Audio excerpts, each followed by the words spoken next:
In ancient India, the universe was conceived of and structured and understood in a very logical, organized way. And so space and time, history, social structure, hierarchy, and so on. This world, the next world, everything was logically ordered, at least with a lot of internal coherence and consistency.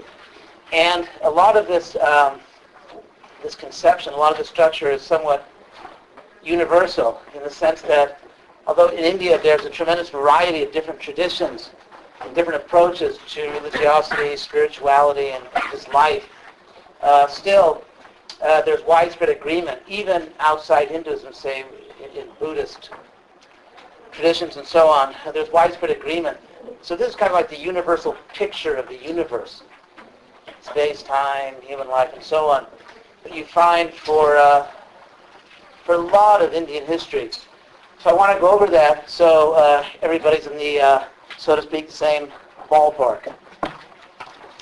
And this is also the material that's covered in a lot of this in the first two chapters of textbook Introducing Hinduism. Where do I begin? Okay. Well, karma. We'll talk about the law of karma first because that's something which almost everybody in India accepted. And the word karma, of course, is a Sanskrit word. It comes from the Sanskrit root cur. It's pronounced something like the English word cur, as in you cur. So, and or sometimes pronounced like cree. So in English, we still have cognate words, words that are linguistically related to this, such as create or increase. Those words are actually cognate in the Sanskrit root cree. Sanskrit is an Indo-European language. We're going to talk a lot in a little while about what that means, about the proto-historical connection between Western civilization and Indian civilization, a very deep and profound connection, family connection, which is manifested among other places in the language. Anyway, so together with the word karma, actually, for a complete concept, there's also the Sanskrit word samsara. These things I'm sure in the textbook. Samsara means the idea basically that we reincarnate. In the literal sense of the word carne, the Latin word carne, flesh, as in non-vegetarian foods like chili con carne. So the idea is that we are souls. And this is something which is almost a universal Hindu idea. And even groups that were, let's say, attacked Hinduism philosophically, like Buddhism, they often define themselves as the non-soul people, anatman. We'll talk a lot about Buddhism and Buddhist philosophy. But in any case, the idea is that there's a soul in the body. The body is more or less like a garment. It's like clothes. We wear this body just as we wear our clothes. And the classical statement of this is given in Bhagavad Gita, chapter 2, where Krishna says, in Sanskrit, give you an idea what it sounds like, Vasansi jirnani jata vihaya. Just as when with worn out clothes, and the word for worn out is jirna, like English gerontology and so on, aging. So vasansi jirnani, just as we give up worn out clothes and we accept new clothes. Ranyani, sanyati, parani. So in the same way we give up bodies. Bodies are like clothes. They wear out, we give up bodies, we take new bodies. So this process is called samsara. Sara means sort of like moving, wandering, and sang means around, wandering around the universe. Now, this samsara, this migrating or wandering around the universe doesn't only take place on Earth. It takes place on many planets throughout the universe. Now, that samsara, karma, is a law, according to this way of thinking, that we do not take new lives. We don't enter new bodies whimsically or, let's say, by chance. But actually, there are laws governing. What body you take in your next life, and these are essentially moral laws. They're moral laws that also take into consideration your preferences. In other words, if you like, let's say, for example, you're really into music, then in your next life you may continue that musical proclivity. So there are, you could say, propensities.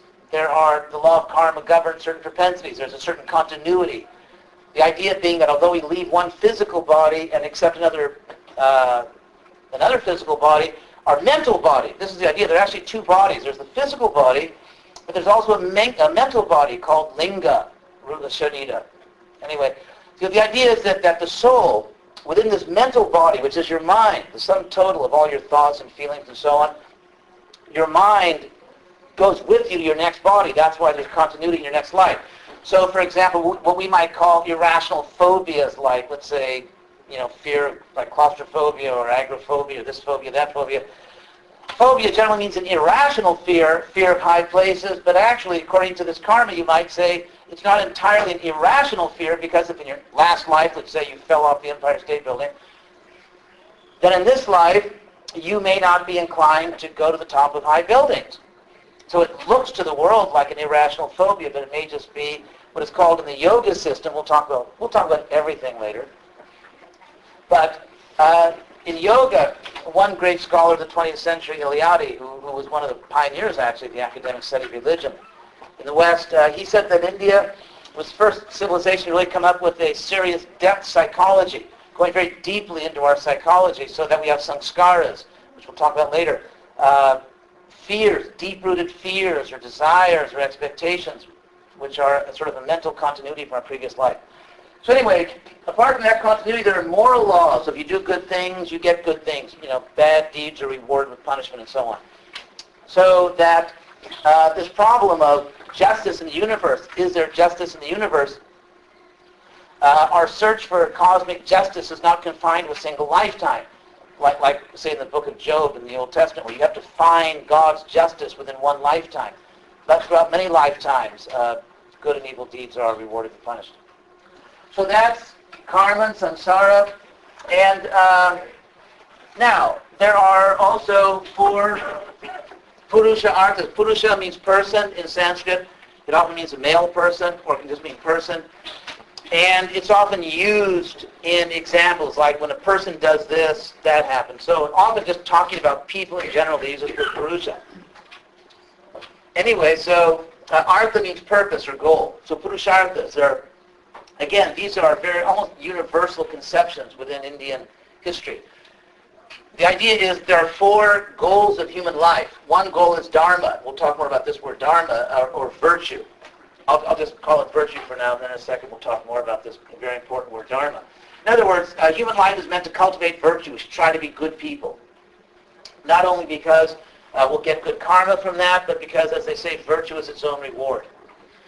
So we should cultivate virtue. Now, apart from cultivating virtue, you also have to take care of yourself. You have to, watch out for yourself and your family. You have to earn money. You've got, so all the things we do, keeping our health insurance up, and keeping our bills paid, getting a good job, just watching out for yourself in the world is artha, your interest, your personal interest in the world. So that's a goal. Then there's kama, which literally means desire. The idea that we not only cultivate virtue and not only try to get what we need in the world, but we also have certain desires. We want our pleasures. So the pursuit of pleasure is also a sort of an unavoidable human purpose. And then finally, moksha. The idea being that if you've been virtuous and you've sort of been prosperous, you got your pleasure in life, and then you figure out that actually, I don't know if I want to see this movie again. Like, reincarnate and keep doing the same thing over and over and over again. Like, I don't know how many times I want to watch the same movie with just slight variations in the plot. And therefore, you may want liberation. Like, I want to go beyond this universe to a higher world, to a spiritual world, where I don't have to keep taking birth and dying, and basically operating within these limitations. There's just certain limitations for souls that have material bodies.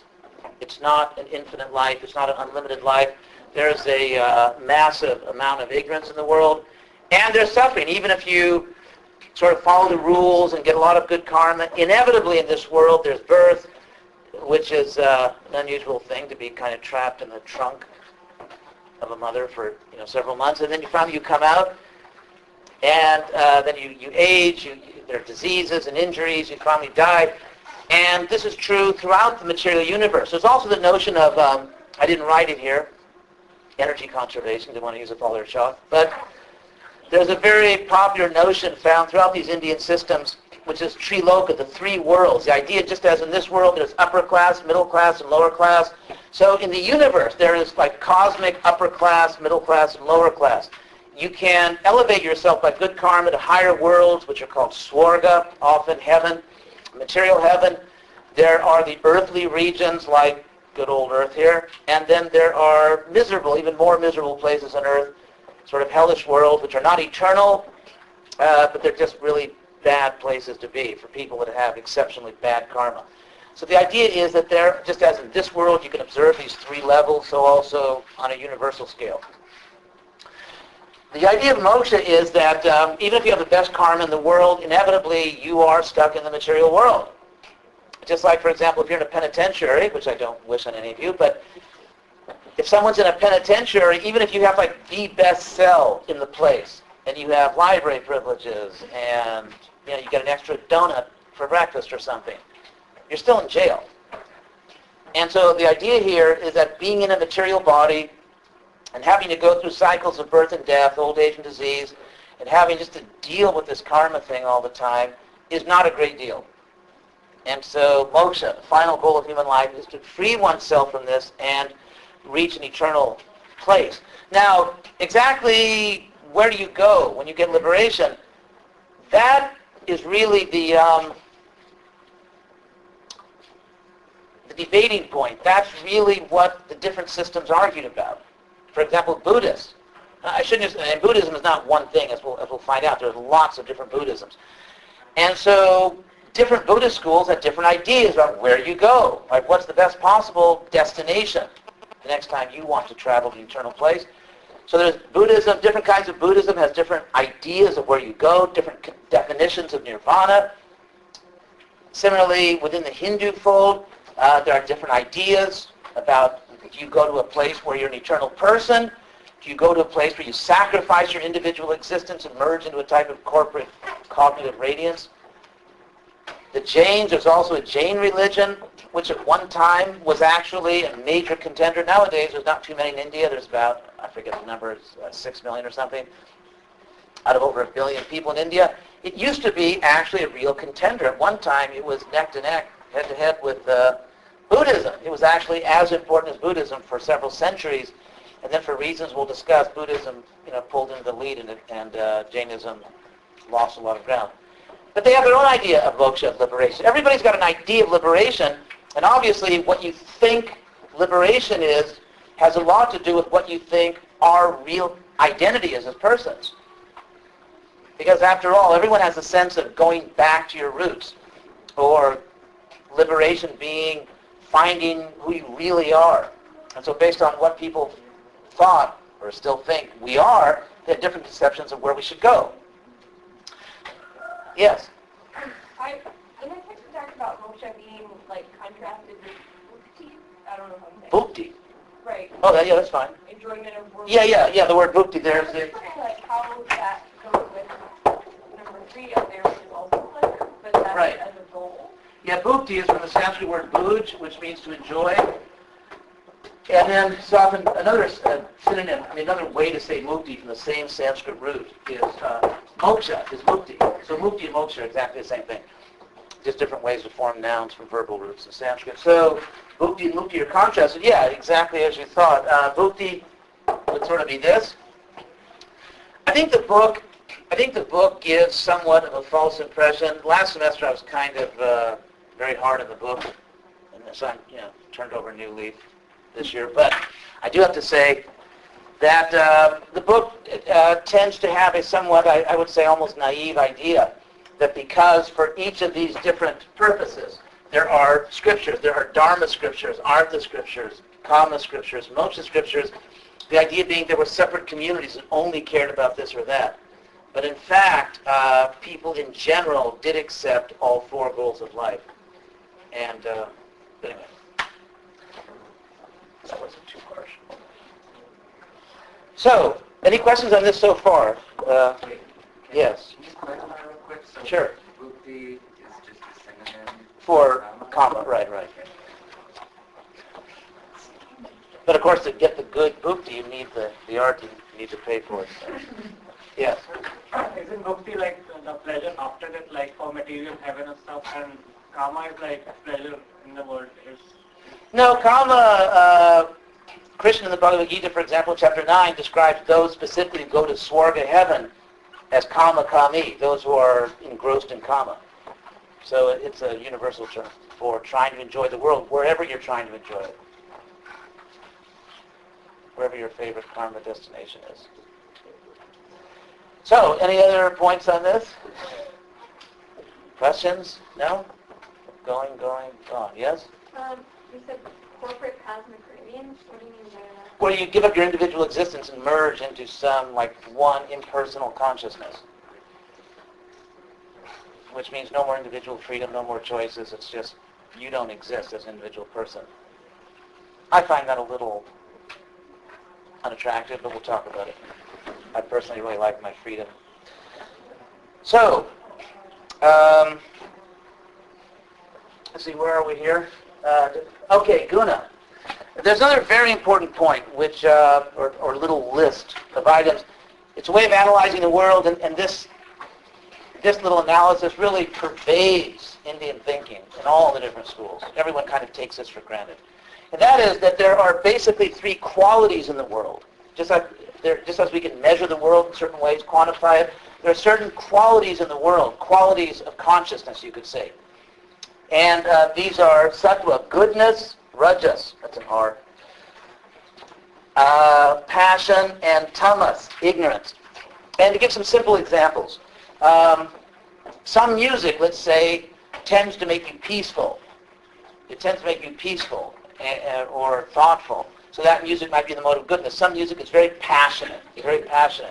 Some music is just kind of like, well, you could say in ignorance in the sense that it kind of goes with irrational moods or violent moods, or just sometimes another symptom of ignorance would be total inertia, just like you can't get out of bed in the morning, you feel really miserable, you don't like anyone, you don't like yourself. One of those great moods. So that's ignorance. Passion is more characterized by ambition, pride, and so on. And goodness is virtue, peace. So not only, let's say, music, food. Certain food, for example, food typically, in fact, the term is used, sattvika bhojana, food and goodness, food and sattva. The food that's obtained without undue violence, for example, fruits, vegetables, grains, foods that don't involve the slaughter of highly evolved mammals. In America, by the way, you can only kill highly evolved mammals if they're the kind that make good urban pets, like dogs and cats. That's a crime. But if a mammal with the same level of conscious development doesn't make a good urban pet, then do whatever you want. So anyway, foods which are obtained, let's say, without undue violence, and foods which tend to create a peaceful consciousness. Certain foods you could say vegetarian, but they may be, let's say, extremely spicy, really hot, and so you're just like flaming after you eat that. Or certain foods are, let's say, rotten, or obtained with extreme violence, and so on. So that'd be food and ignorance. The idea is that music, food, different kinds of environments. I mean, if you're right in the middle of Manhattan, that's a bit passionate.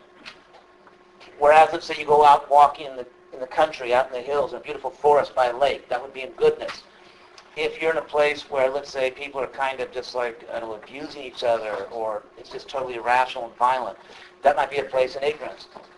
And so, the idea is that our consciousness, the way Krishna puts it in the Gita, I mention the Gita a lot because it's like the main book of Hinduism, but in the Gita, for example, there's one statement, guna guneshu vartante, that these gunas, these qualities are functioning within the qualities.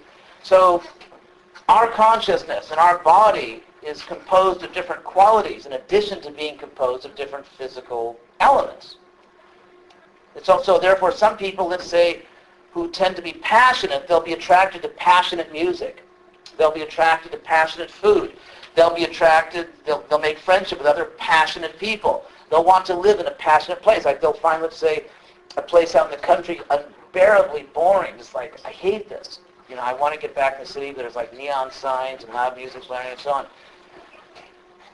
And so on. So we are, in a sense, constantly recreating ourselves by all of our choices, our choice of friends, environment, music, food, everything, the kind of work we want to do. We are constantly reconstituting ourselves with these different qualities.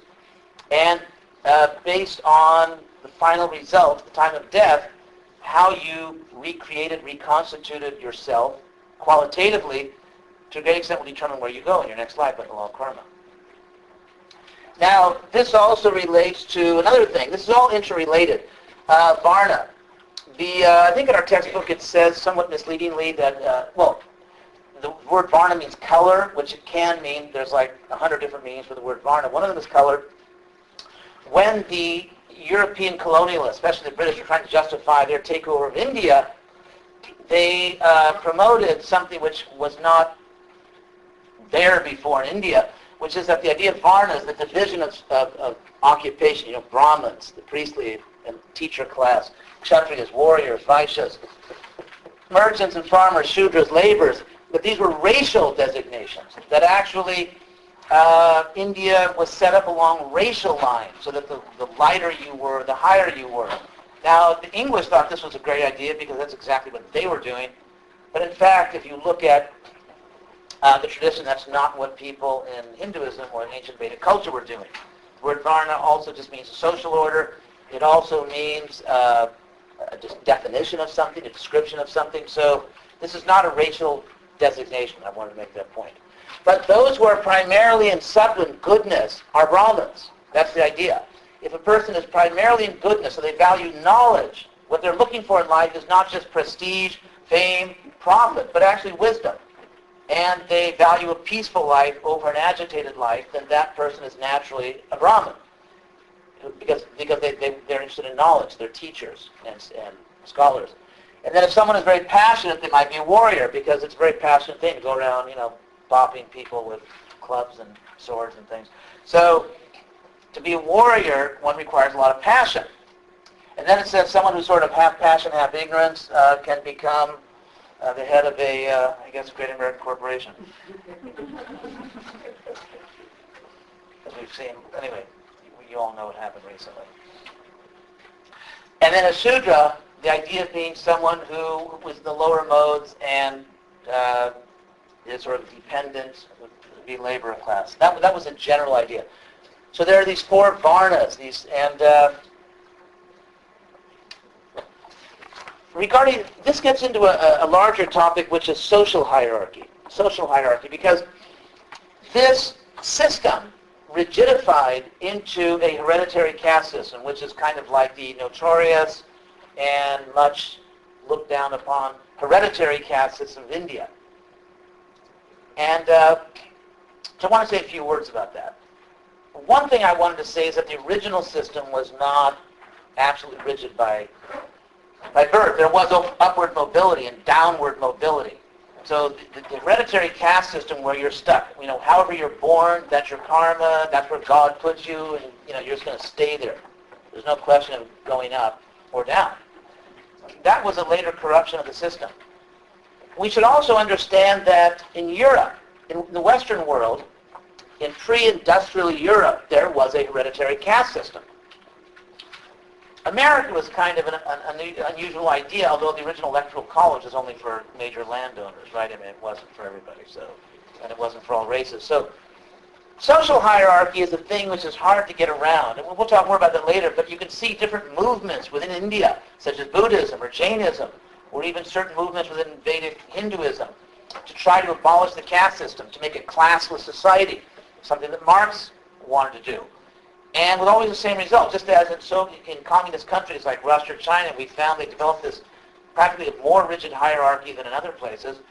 So, again and again, when people try to abolish class hierarchies, they just come roaring back, no matter what you do. And so that's an interesting question. Jesus, for example, rejected the types of oppressive hierarchies of his time, and yet Christian Europe developed very heavy hierarchies. So, Europe, of course, had a hereditary caste system. Practically every pre-industrial society in the world had a hereditary caste system. And that's a whole, that's a whole sociological topic. I don't know if we'll get around to it, but it involves just the reality of what it's like to live in pre-industrial societies, where you have large extended families. Families are more or less like corporations. They're almost like little dynasties. And there's an incredible amount of social conservatism to marry within your community, within your vocation, and so on. And so those of us who were born in industrial, post-industrial societies, highly urbanized societies, egalitarian societies, we have to think our way back what it's like to take birth in a large, extended family where different vocations are themselves, almost societies unto themselves, and families are communities unto themselves. And, for example, everything in your house or apartment that you can plug in, there used to be a servant for. I mean, basically everything we plug in. There used to be people that went around and lit the lanterns because you didn't flick a switch and turn the lights on. There were no washing machines, no dryers. You didn't pick up your telephone.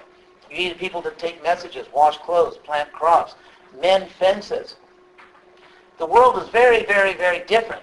And therefore, if you were a middle-class family, even say 200 years ago in say the England described by Jane Austen, if you were a middle-class family, just a respectable middle-class family, you'd have at least like 5 or 6 servants. And that would be if you were kind of, not upper middle class at all, just sort of getting by.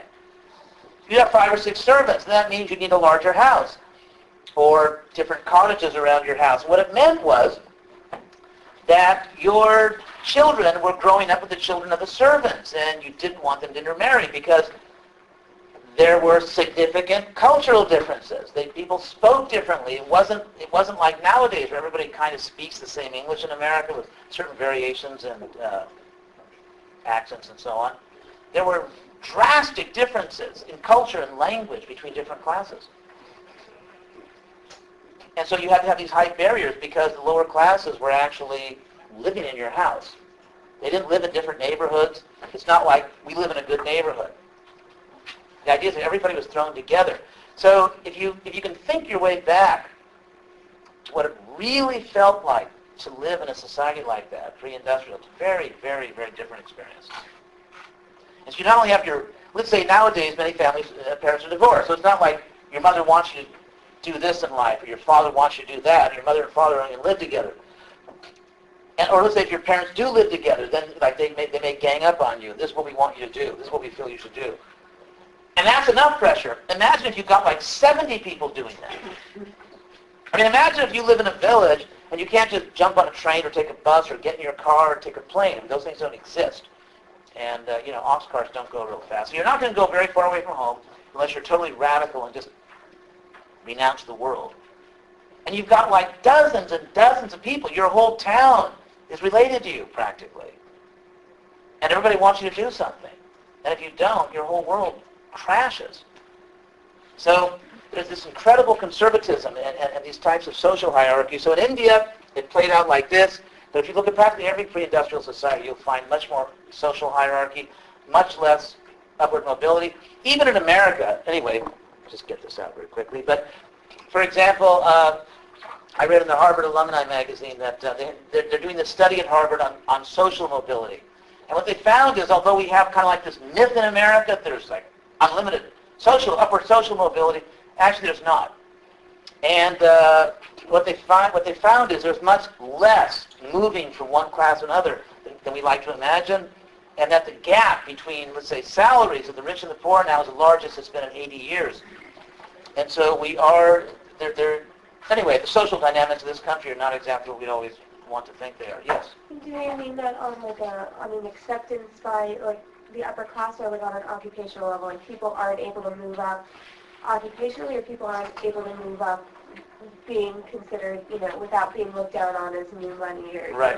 whatever those opinions may be? Is that what they mean, or do they mean that just occupationally they can't? I think they were looking at just where people end up. Okay. In terms now that's another interesting point I'll make. We are conditioned to think of upper class, middle class, and lower class essentially as economic terms. Mm-hmm. Like, let's say you invented the world's greatest toilet seat, and you made hundreds of millions of dollars. you're high class. Or if you, let's say, made some music in which you like just scream profanities, but everyone likes the way you scream profanities, and so you're also now a multimillionaire. So you're also upper class. So in America, or increasingly, I mean, capitalism was not simply a free market system. There were free markets thousands of years ago all over the world. It's really the idea that your entire public definition is capital. The world didn't used to be that way. If you look at Europe, for example, before the French Revolution, before the Industrial Revolution, they didn't use those terms. The terms upper class, middle class, and lower class are modern terms. In Europe, they used to speak of estates, so that there was the first estate, the second estate, the third estate. The first estate was the clergy, the same as this. Brahmins. Europe had the same system, by the way. And Plato talks about the same system in the Republic. It's not just an Indian thing. The first estate was the clergy. The second estate was the nobility. That's what this is. The third estate was kind of like these two, the commoners. And so it wasn't about money. I mean, what you mentioned is, was a very big thing in the 19th century, of course, in Europe. You had the new money coming up and all this resentment. So, but up until this change in Europe, which is very recent, just a couple hundred years ago, it was not that they didn't use the terms upper class, middle class, lower class. They talked about estate. So if you were the first estate, you might be poor, and someone in the third estate might be rich, but you were still way above that. It's not like that now. There's no cultural component. There's no educational component attached to upper class. It's just money. If you have enough money, you're upper class, and that's the end of it. You live in a certain neighborhood, you drive a certain car, you go first class on airplanes, and that's all there is to say about it. So the world was very different back then. I'm not, at this point, justifying, recommending, or condemning anything. I'm just describing. And so India, we're talking about a world which is very much like this. The extent to which India is industrializing and urbanizing, this system is collapsing. So even the hereditary Indian caste system is gradually collapsing. For the same reason it collapsed in Europe. Because that was Marx's whole point, by the way. This was the main, Marx was a very good historian, a terrible prophet. But Marx's main point was that the means of production determine social and political relations. So when people live basically in an agrarian society and extended families and so on, you get certain kinds of social and political structures all over the world. So that's what we're talking about here. It's not just an Indian thing. There's no other questions on that? A few more minutes. Yes? I have a question about the papers that you'd like us to turn in. Oh, yes, please. Like, what exactly are you looking for? Like, do you want us to summarize what we read, or do you want us to... Yeah. Okay, I'll say a word on that, because I said in the letter I sent out that I would talk about it. Okay. We're going to basically look at Indian history. We're going to look at, I'm giving a lot of general things now, but at a certain point we're going to go historically for the most part. And so what I've done is, to make it simple, divided Indian history into two halves. And each half has its dialectical process. By dialectic, I mean in the very simple sense. There's a thesis. In other words, things just are a certain way. This is just the way things are now. Status quo. And then something else comes and challenges that status quo. Something challenges that status quo, opposes it. And then these two forces tangle, these two forces struggle with each other, and a third reality emerges, which is the result of the struggle between the two. It's like, imagine, for example, two rivers coming together, and then you get a third thing. You get a river which has the waters of both. And so the basic dialectic of the first part of Indian history is, I guess I'll just write a few. And we'll be talking about this a lot until you can't stand it anymore. So don't worry about it, but I'll just put it up once. The first stage is, you could say, the Vedic. That's from the word Veda, which means knowledge. This is the name of the ancient scriptures of India in Sanskrit, the oldest scriptures, the Vedas. From the Sanskrit root, I hope I talked about this last time, the Sanskrit root, vid, or vit, which we have English words like vision, video, the Latin, Italian verb vedere, to see, German wissen, to know, the English word wit, as in dimwit, dim Veda. So, anyway, so there's an ancient Vedic culture which has existed thousands of years ago, based on the Vedas. And we're going to talk about that culture. what they were doing, what people were up to back then. And then what happened is this social system here became too rigid, it became oppressive, and people started to push back against what they perceived to be an oppressive social system. People were locked into this oppressive system. And the Brahmins, and basically the Brahmins and the Kshatriyas, the warriors, were just sort of not being nice to everybody else, or just taking too much, all the good things for themselves. And so this pushing back, this cultural revolt against that, took two forms. One form was within the Vedic culture. And so we'll talk all about this, actually, so don't worry about it. Movements, different shamana movements, in the Upanishads, people leaving the cities and going to the country, going to the wilderness, and meditating, and developing different systems of yoga, focusing on knowledge instead of ritual. So within the Vedic system, there was a more egalitarian, more knowledge-based, moksha-based movement. And then there were other people that just exited the Vedic system altogether. They just said, we're out of here. And you get groups like Buddhism and Jainism, who are probably the most famous. So you have this Vedic culture going on, doing their thing. Everybody's in the same culture. Then you get a reaction against it.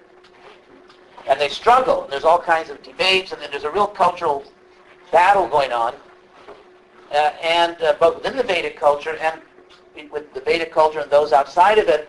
And then it all kind of gets resolved. There's a synthesis. There's an antithesis, antithesis, and a synthesis where everybody starts to agree again. And so both sides kind of incorporate the best elements of the other side, and they come up with a new thing that everybody sort of is happy with.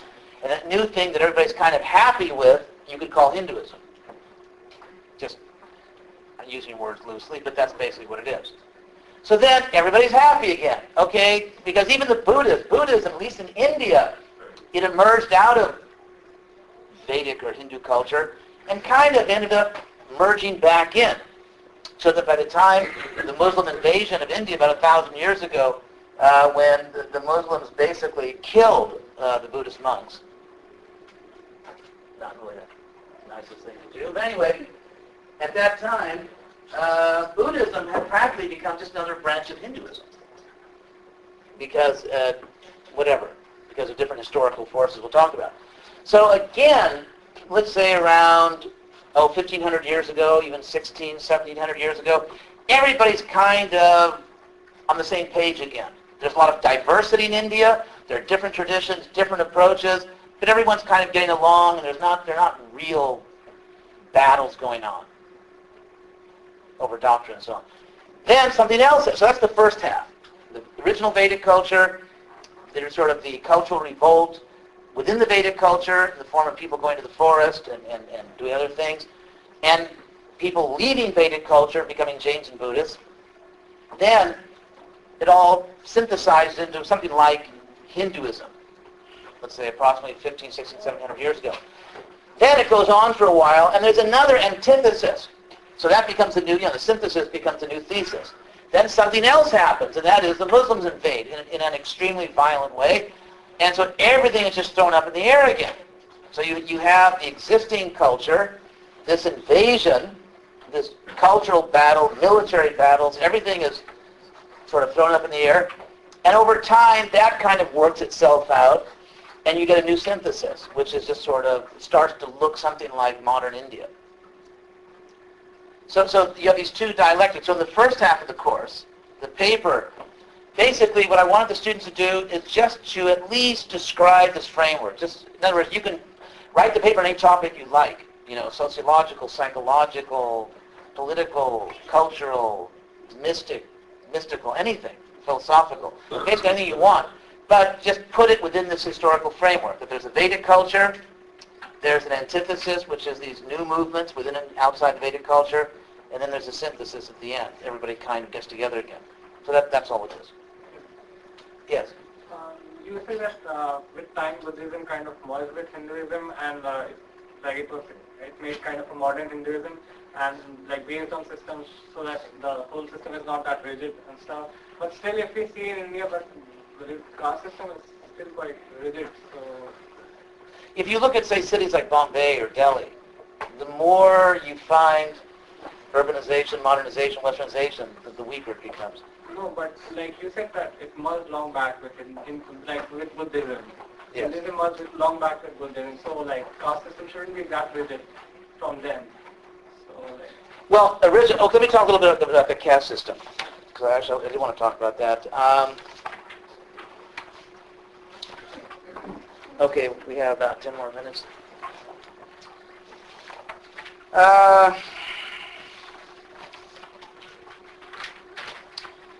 First of all, for the caste system, the oldest book in Sanskrit and the oldest book in this Vedic culture, the oldest book in India, and perhaps the oldest book in the world, was called the Rig Veda. Rig in Sanskrit means hymn, and Veda, knowledge of the hymns. It's a book of very ancient hymns in an ancient and now somewhat archaic form of Sanskrit. And so in the 10th book of the Rig Veda, it has 10 books. In the 10th book, there is what is called the Purusha Sukta. You know the word Purusha over there. The hymn to the person. This is person with a capital P. It means God or the Supreme Person. And I'll read you actually a translation from this Rig Vedic hymn. When they divided Purusha into how many parts they apportioned him, what did they call his mouth, 2 arms and thighs and feet? His mouth became the Brahmanas. His arms were made into the warriors. His thighs the people. His feet, from his feet the servants were born. In other words, the caste system actually comes from the body of God. There's the idea that God has created the world in this way. God has created this natural division. Just as God creates our physical body with different organs and different limbs, so there is a social body. And this system is organic. It's natural. That's the idea. You also find this, by the way, in the New Testament, in a letter from Paul. And of course, you find in the Bhagavad Gita also, where Krishna says that, speaking as God, that I have created the system of 4 varnas. But there is some mobility. It's not as rigid as it became later. And Krishna stresses in the Gita, in the last chapter, that everyone in the system achieves the same spiritual perfection. Everyone achieves the same spiritual perfection. No one is spiritually better than anyone else. And that the system is based on your nature. In other words, it's not simply birth. It's not simply that you're born in a certain varna, but it's based on your own nature and the kind of work you were naturally inclined to. There's a story showing that there was some mobility in earlier Vedic culture. There's a very famous story about Satyakama in the Upanishads. We'll talk about the Upanishads. Satyakama basically means something like truth lover. Satya means truth, and Kama means one who desires. Satyakama was born at the very bottom of the Vedic social hierarchy. His mother was a prostitute. And so he was born out of wedlock to a prostitute, which in an extremely conservative religious society is bottoming out socially. So, but this boy was precocious and he wanted to study the Vedas. And this is in a society where only the Brahmins study the Vedas. And sometimes the Kshatriyas. They were very jealously guarded the study of the Vedas because there were all kinds of powers associated with the Vedas. So he told his mother, I'm going to go study the Vedas. So what's my gotra? In other words, my last name. What's my lineage? Just like now, say you're applying to the University of Florida, the first box is last name. So in ancient India, that was the first box to fill in. What's your last name? So when he asked his mother, she said, well, that's a good question, son. I'm not really sure who your father is. So since my name is Jabala, that was her name, you can tell people your name is Jaibali, which means the son of Jabala. So he went to this very famous, exalted Vedic guru, where only Brahmins were allowed, and he said, I'd like to study the Vedas and be a Brahmin. So what's your last name, kid? And he said, very honestly, without hiding anything, well, my mother doesn't know who my father is because she was quite active in that area. And so she said, I'd call myself Jaibali because her name is Jabala.